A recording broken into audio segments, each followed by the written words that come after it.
How to use THORWallet card honest review.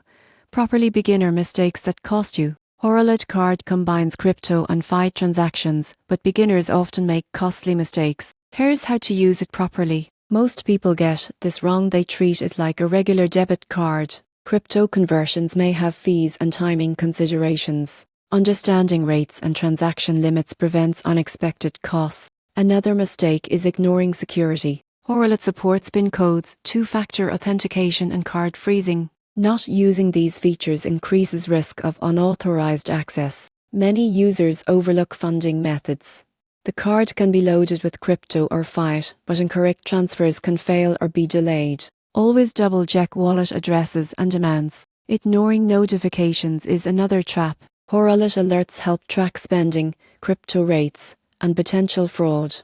Disabling them can lead to missed updates or losses. Finally, beginners often underestimate exchange volatility. Converting crypto to fiat during market swings can affect the value received. Planning transactions during stable periods avoids surprises. In conclusion, using THORWallet card properly means understanding conversions and fees, enabling security features, funding correctly, monitoring alerts, and accounting for crypto volatility. Avoiding these mistakes ensures smooth, secure, and cost-effective usage.